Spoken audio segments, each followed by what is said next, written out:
오늘 말씀의 제목이 하나님 아버지의 마음입니다. 여러분은 얼마나 아버지의 사랑을 느끼며 사셨습니까?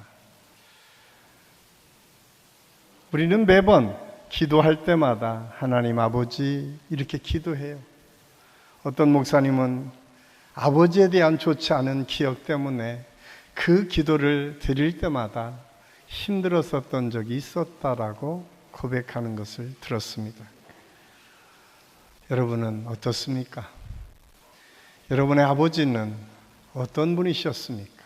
여러분 아버지 하면 어떤 느낌이 있습니까? 저는 아버지가 일찍 하나님의 부르심을 받았습니다. 제가 초등학교 5학년 때에 저희 아버지는 하나님의 부르심을 받았습니다. 오랜 기간을 함께 하지 못했기 때문에 아버지에 대한 기억이 그렇게 많지는 않습니다. 그런데 여전히 내 마음속에 아버지의 좋은 기억이 있습니다. 그것은 제가 초등학교 3학년 때에 저희 아버지가 축구공을 사주셨어요. 지금이야 뭐 축구공 뭐 대수야 라고 하겠지만 제가 어릴 때만 해도 가죽 축구공은 저희 국민학교 전체를 통틀어서 아무도 없었습니다. 별로 믿겨지지 않으신 것 같아요. 그랬어요. 그 축구공을 받고 너무 행복했습니다. 그래서 저희 집 뒷마당이 있었는데 뒷마당에서 제가 공을 찰 때마다 넌지시 아버지는 그걸 바라보고 잘 찬다고 칭찬하고 격려해 주셨습니다. 저희 집이 방앗간이었기 때문에 방앗간이 언덕 위에 있었어요. 아버지가 방앗간을 올라가시면 제가 원래 저희 아버지 병이 있어서 몸이 편찮으셨기 때문에 그 어린 제가 아버지를 밀어드립니다. 그러면 허허 웃으시면서 저희 아버지는 내가 너 때문에 쉽게 올라왔다고 말씀하셨습니다. 그 아버지의 기억, 그 기억이 언제나 제 마음을 따뜻하게 했습니다. 그 아버지의 사랑이 이제 와서 보니까 얼마나 큰지를 다시 깨닫게 되었습니다. 왜냐하면 제가 저희 집 마당을 가서 보니까 그때는 굉장히 넓었는데 아주 조그맣더라고요. 그때 저희 아버지 연세가 45세였습니다. 제 나이가 11살이었어요. 11살짜리 그때 당시에 저는 그 또래 아이들보다 더 어렸습니다. 더 작았습니다. 그 아이가 그 아버지의 등을 밀어서 무슨 힘이 되었겠습니까? 그런데도 저희 아버지는 늘 공을 차는 저에게 잘한다고 칭찬해 줬고 인정해 주셨습니다. 네가 밀어줘서 내가 편하게 올라왔다라고 말씀해 주셨습니다. 이제 나이가 들어서 50년이 지난 후에야 그 아버지의 사랑이 얼마나 컸고 배려와 격려가 있었는지를 깨닫게 되었습니다. 시인 하청우는 아버지 등이라고 하는 시에서 이렇게 아버지를 표현합니다. 아버지의 등에서는 늘 땀냄새가 났다. 내가 아플 때도 할머니가 돌아가셨을 때도 어머니는 눈물을 흘렸지만 아버지는 울지 않고 등에서는 땀냄새만 났다. 나는 이제야 알았다. 힘들고 슬픈 일이 있어도 아버지는 속으로 온다는 것을, 그 속울음이 아버지의 등에 땀인 것을, 땀 냄새가 속울음인 것을. 시인은 아버지의 등에서 그 사랑을 느꼈습니다. 척박하고 힘든 세상에서 말없이 묵묵히 그 가정을 책임지고 남모르게 울었던 그 아버지의 모습, 그것이 등에서 나는 땀이었다라고 그는 표현하고 있습니다. 여러 가지 어려운 세상살이에서도 묵묵히 견디고 참아내고 마침내 그 가족을 지키기 위해서 무지개 애를 쓰는 아버지의 모습을 이 시인은 등에서 나는 땀의 이야기로 표현하고 있습니다. 여러분의 아버지는 어떤 아버지입니까? 오늘 많은 사람들이 아버지에 대해서 여러 가지 기억들이 있고 세상에는 별로 좋지 않은 아버지에 대해서도 말을 합니다. 그러나 저는 우리 교회 모든 성도들의 아버지, 우리 일상 속에서 만나는 아버지는 어쩌면 하청우 시인의 아버지처럼, 우리 아버지처럼 그 자식을 위해서 모든 것을 쏟아 바치고 여전히 그 사랑으로 그 자식을 감싸는 아버지의 사랑이 있음을 우리는 잊어서는 안 됩니다. 오늘 우리가 읽은 예레미야에 나오는 하나님 아버지의 마음이 그랬던 것 같습니다. 하나님은 바벨론 1차, 2차 포로로 잡혀간 유다 백성에게 편지를 보내라고 예레미야 선지자를 재촉하십니다. 포로로 잡혀가서 살아가는 사람들에게는 얼마나 포로 생활이 힘들었겠습니까? 그런데 조만간 돌아갈 날만을 기다리는 백성들에게 예레미야는 그렇게 선포합니다. 야, 바로 되지 않을 것 같아. 70년이나 너희가 살아야 될 것 같아. 이 말씀은 희망이기보다는 오히려 그들에게는 절망이었을 것입니다. 오늘 본문은 10절에서 그렇게 말합니다. 하나님이 택한 백성 유다가 이방 바벨론의 멸망을 당하고 그들이 포로가 되어 70년을 바벨론에서 살아야 한다는 것입니다. 하루빨리 바벨론이 망하고 이스라엘이 회복되기를 원했던 이스라엘 백성들에게는 청천벽력 같은 말이었을 것입니다. 그럼에도 하나님의 생각은 좀 달랐던 것 같습니다. 하나님의 마음은 자녀들이 건강하고 아름다운 삶을 살기를 원하십니다. 하나님의 축복받는 길이 무엇인지 분명히 알아서 그 길을 걸어가 주기를 원하십니다. 그래서 먼저 포로로 잡혀간 백성들에게 하나님의 약속의 땅으로 돌아갈 것을 그날을 기대하고 소망하라고 말씀하시면서, 그런데 우리가 읽지는 않았지만 예레미야 29장 1절에서 8절까지 말씀해 보면 그곳에서 땅을 사고 집을 짓고 사랑하는 자녀들을 낳고 결혼해서 살 것을 명령하고 있습니다. 오히려 그 성읍을 위해서 축복하며 거기에서 참고 견뎌야 될 시간이 너에게 있어야 된다고 말씀하십니다. 왜 하나님은 곧바로 이스라엘 백성들을 구원해 주시지 않고 그 긴 바벨론의 포로 시간을 그냥 방치하고 기다리며 인내하라고 말씀하시는 것일까요? 그 이유는 하나님의 마음, 하나님 아버지의 마음이 어떠한지를 너희가 깨달아서 그것을 통해서 하나님의 역사를 이루어가기를 원하시는 하나님의 계획이 있었음을 알 수가 있습니다. 그래서 하나님은 징계를 통해서 아버지의 사랑을 깨닫기를 원하셨습니다. 하나님의 사랑은 하나님 백성들이 이 땅에서 하나님의 뜻 안에서 가장 행복하게 살기를 원하십니다. 그래서 11절에 이렇게 기록하고 있습니다. 우리 다시 한번 읽겠습니다. 여호와의 말씀이니라. 너희를 향한 나의 생각을 내가 아나니 평안이요 재앙이 아니니라. 너희에게 미래와 희망을 주는 것이니라. 하나님의 생각은 재앙이 아니라 평안이요 미래와 희망을 주는 것이라고 말씀하십니다. 그런데 문제는 70년의 바벨론의 징계 시간을 지내야 너희가 그것을 통해서 새로운 날을 얻게 된다라고 말씀합니다. 이러한 말도 되지 않는 이야기를 예레미야 선지자의 말씀을 통해서 들었을 때에 이스라엘 백성들의 마음은 어땠을까요? 아니, 말로는 평안을 주시고 미래와 희망을 주신다고 말씀하시면서 하나님은 왜 바벨론의 포로 기간을 70년이나 지내라고 말씀하시는 것일까? 그 이유를 예레미야는 이렇게 기록하고 있습니다. 예레미야 2장 7절 8절 말씀에 보면 내가 너희를 기름진 땅에 인도하여 그것의 열매와 그것의 아름다운 것을 먹게 하였거늘 너희가 이리로 들어와서는 내 땅을 더럽히고 내 기업을 역겨운 것으로 만들었으며 제사장들은 여호와께서 어디 계시냐 말하지 아니하였으며 율법을 다루는 자들은 나를 알지 못하며 관리들도 나에게 반역하며 선지자들은 바알의 이름으로 예언하고 무익한 것들을 따랐느니라.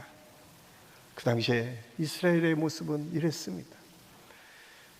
그냥 놔두기가 역겨울 정도라고 하나님은 보셨습니다. 하나님의 말씀을 가르쳐야 될 제사장들이 하나님의 이름조차 모르는 시대였다고 말씀하고 있습니다. 거룩하신 야훼 하나님 여호와의 이름으로 기도해야 될 하나님의 사람들이 바알의 이름으로 기도하고 따랐다라고 성경은 기록하고 있습니다. 다시 말해서 예레미야 당시의 유다 백성들의 상태로는 평안과 희망적인 미래를 맞이할 수 없었습니다.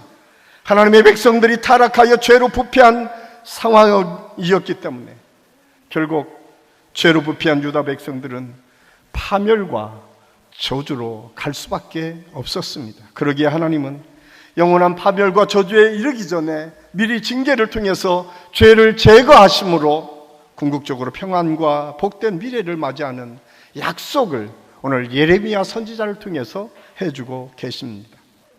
사실 오늘 우리가 읽은 예레미야 29장 11절 말씀은 그리스도인들이 가장 좋아하는 구절이라고 소개되고 있습니다. 그런데 그 내용은 그냥 평안이고 미래와 희망이 있기 때문에 거기에 근거하고 있지만 하나님은 전혀 다른 차원으로 미래의 희망과 또한 하나님의 평안이 이루어짐을 우리에게 다시 한번 강조하고 계십니다. 우리는 가끔 예수님을 믿으면서 전혀 생각하지 못한 여러 가지 어려움을 만날 때가 있습니다. 그럴 때 여러분은 어떤 반응을 하십니까?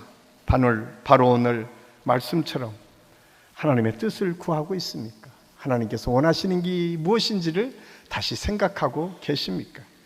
하나님께서 우리의 믿음의 사람들을 향하신 뜻은 아주 분명합니다. 평안이고 미래에 희망을 주시는 것입니다. 환난과 어려움을 통해서라도 하나님 나라에 합당한 자로 서기를 원하십니다. 그래서 야고보서 기자는 야고보 1장 2절 4절에서 이렇게 우리에게 말씀해 주고 있습니다. 우리 함께 읽겠습니다. 내 형제들아, 너희가 여러 가지 시험을 당하거든 온전히 기쁘게 여기라. 이는 너희 믿음의 시련이 인내를 만들어내는 줄 너희가 알미라. 인내를 온전히 이루라. 이는 너희로 온전하고 구비하여 조금도 부족함이 없게 하려 함이라. 이것이 우리를 향하신 하나님의 마음입니다. 하나님의 아버지의 마음은 우리가 이 땅의 삶을 살 때 온전하고 부족함이 없도록 구비되어 하나님의 축복을 누리며 사는 것이다 라고 우리에게 말씀하고 있습니다. 그러면서 너희가 시험을 당할 때에 인내를 통해서 그 모든 것들을 이겨나가라. 그러면 순간순간 주시는 은혜가 끝나는 것이 아니라 온전해지는 하나님의 역사를 이룰 것이다 라고 우리에게 약속해 주고 있습니다.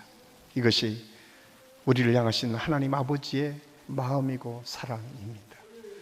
저는 예배 때마다, 여러분이 기도할 때마다, 여러분이 신앙생활 할 때마다 언제나 이런 하나님의 사랑과 그 아버지의 우리를 향하신 뜻이 무엇인지를 분별하며 신앙생활하는 우리 모든 성도들이 다 될 수 있기를 예수님의 이름으로 간절히 축원합니다. 하나님은 아버지의 마음으로 우리를 만나기를 원하십니다. 하나님께서는 한번 택한 백성들을 결코 버리지 않으시겠다고 우리에게 말씀합니다. 반드시 책임져 주시겠다라고 말씀합니다. 이것이 하나님 아버지의 사랑입니다. 단지 하나님 백성들이 배반하거나 범죄하였을 때 그들이 돌아오기를 원하셨고, 그리고 그 상황을 벗어나 하나님께서 축복할 만한 길로 우리가 들어서기를 원하시는 것이 하나님의 생각이었음을 말씀하고 있습니다. 그래서 오늘 우리가 읽은 본문 12절 13절은 너희가 내게 부르짖으며 내게 와서 기도하면 내가 너희들의 기도를 들을 것이요 너희가 온 마음으로 나를 구하면 나를 찾을 것이요 나를 만나리라. 하나님께 기도하고 구하면 만나주시겠다고 말씀하고 있습니다. 하나님은 우리가 하나님 뜻 안에서 살아야 평안을 누리고 살 수 있기에 징계 중에 언제든지 회개하고 돌이키기만 하면 하나님께서 만나주시고 그 길을 열어주시겠다고 우리에게 말씀해주고 있습니다. 이 하나님의 사랑이 얼마나 위대하고 큰지 성경을 보면 므낫세라고 하는 사람을 통해서 우리가 깨닫게 됩니다. 므낫세는 유다 왕 중에 가장 악한 왕이었습니다. 유다 역사상 가장 오래 왕위에 있었지만 가장 하나님을 거역한 일을 가장 많이 했던 왕이 므낫세 왕이었습니다. 우상을 섬겼고 하나님의 말씀대로 살려고 했던 선지자들을 학살하는 만행을 저질렀던 사람이 바로 므낫세 왕이었습니다. 어쩌면 유다를 파멸로 떨어뜨리는 장본인 중에 한 사람이 바로 므낫세 왕이었습니다. 열왕기 하 23장 25절 26절 말씀해 보면 요시아와 같이 마음을 다하며 뜻을 다하며 힘을 다하여 모세의 모든 율법을 따라 여호와께로 돌이킨 왕은 요시아 전에도 없었고 후에도 그와 같은 자가 없었더라. 그러나 여호와께서 유다를 향하여 내리신 그 크게 타오르는 진노를 돌이키지 아니하셨으니 이는 므낫세가 여호와를 경노하게 한 그 모든 경노 때문이다. 얼마나 무서운 말씀입니까? 므낫세, 그의 손자 요시아가 그 할아버지의 잘못을 바꾸어서 종교개혁을 이루고 하나님의 놀라우신 역사를 이루기 위해서 무진장애를 썼던 그 요시아의 개혁이 있었지만 하나님께서는 그럼에도 불구하고 분이 풀리지 않으셨던 것 같아요. 그 경노하심을 통해서 므낫세의 그 경노하심이 결국은 이스라엘을 패망으로 이끌 수밖에 없었다라고 하나님은 말씀합니다. 그런데 그 경노하신 하나님께서 이렇게 성경에 기록하고 있습니다. 역대하 33장 10절에서 13절 말씀입니다. 여호와께서 므낫세와 그의 백성에게 이르셨으나 그들이 듣지 아니하므로 여호와께서 아수르 왕의 군대 지휘관들이 와서 치게 하시매 그들이 므낫세를 사로잡고 쇠사슬로 결박하여 바벨론으로 끌고 간지라. 그가 환난을 당하여 그의 하나님 여호와께 간구하고 그의 조상들의 하나님 앞에 크게 겸손하여 기도하였으므로 하나님이 그의 기도를 받으시며 그의 간구를 들으시사 그가 예루살렘으로 돌아와서 다시 왕위에 앉게 하시매 므낫세가 그제서야 여호와께서 하나님이신 줄을 알았더라. 여러분, 하나님 보시기에 얼마나 나쁜 왕이 있는지 경노해서 도저히 용서할 수 없다고 하신 그 하나님께서 그 고통과 어려움 속에 회개하고 돌이키는 므낫세의 기도를 들어주셨다. 이것이 성경의 말씀입니다. 하나님은 한때 아무리 용서할 수 없다고 하더라도 결국 그 자식이 하나님 앞에 돌아올 때, 그 자식이 회개하고 돌이킬 때에 그를 용납하시는 하나님이셨음을 오늘 성경은 말씀해 주고 있습니다. 이 사실을 예수님께서 누가복음 15장에서 탕자의 비유를 통해서 우리에게 말씀해 주고 있습니다. 두 아들이 있었는데 둘째 아들이 자기의 지분을 가지고 멀리 타영으로 떠나서 다 실패하고 쥐염 열매를 먹고 살다가 어느 날 불현듯 아버지의 사랑이 그리워서 다시 돌아왔을 때 그 아버지는 어떻게 했습니까? 그 아들이 나간 이후부터 끊임없이 나간 자식을 기다리며 빨리 언제 내 자식이 돌아오기만을 기다렸던 아버지의 사랑에 대해서 예수님께서 말씀하십니다. 그가 돌이키고 돌아왔을 때에 거리가 멀리 있었지만 자기 아들을 바라보고 뛰어가서 그를 끌어안고 입맞추며 잔치를 배설하고 모든 것을 회복해 주신 분이 아버지셨고 그 아버지가 바로 저와 여러분이 믿는 하나님의 아버지심을 오늘 성경은 우리에게 말씀해 주고 있습니다. 이 사랑을 깨닫는 것, 이 사랑을 다시 느끼고 체험하는 것, 그 사랑 가운데 우리가 돌이키고 하나님의 뜻을 구하는 것, 이것이 그리스도인들의 축복이고 은혜이고 하나님의 삶이라고 하는 사실을 우리는 알아야 됩니다. 사랑하는 한신교회 성도 여러분, 하나님은 세상 속에서 하나님을 잊은 삶을 살고 있을 때에도 하나님은 여전히 우리를 포기하지 않으시고 우리를 기다리고 인내하시면서 하나님의 뜻 앞에 돌아오기만을 원하신다는 사실을 우리는 잊어서는 안 됩니다. 죄를 지어 면목이 없다고 하나님께 나아가기를 주저할 그때도 하나님께서는 일어서서 어서 돌아오라고 우리에게 말씀하고 있습니다. 공허함과 허무함 속에 파묻혀 아무런 희망이 보이지 않을 그때가 바로 하나님의 은혜를 받을 때고 하나님의 은혜를 구할 때임을 우리는 잊어서는 안 됩니다. 저는 이번 부흥회가 그런 하나님의 은혜를 다시 회복하고 체험하고 하나님의 은혜를 경험할 수 있는 축복의 좋은 기회가 될 수 있기를 예수님의 이름으로 간절히 축원합니다. 마지막으로 하나님은 모든 것을 이루시는 전능하신 하나님이십니다. 하나님은 오늘 말씀의 결론을 14절에서 이렇게 말씀합니다. 이것은 여호와의 말씀이니라. 나는 너희를 만날 것이며 너희를 포로된 중에서 다시 돌아오게 하되 내가 쫓아 보내었던 나라들과 모든 곳에서 모아 사로잡혀 떠났던 그것으로 돌아오게 하리라. 이것은 여호와의 말씀이니라. 하나님께서는 두 번씩 강조하면서 말씀하여 내 말이다, 하나님의 말씀이다, 여호와의 말씀이다 라고 하면서 내가 반드시 너희들을 돌아오게 하리라, 너희들을 다시 회복시켜 주시겠다라고 약속해 주고 있습니다. 그것은 이방 땅에 포로로 잡혀간 이스라엘 백성들에게는 너무나 중요한 약속의 말씀이었습니다. 그런데 우리가 예레미야서를 쭉 읽어보다면 인간적인 생각으로 그때를 생각할 때가 참 많이 있었던 것을 볼 수가 있습니다. 사실 바벨론은 그 시대에 그 지역을 다 점령할 최대의 제국을 이루었습니다. 한 시대를 풍미할 정도로 막강한 군사력을 갖고 있었던 바벨론.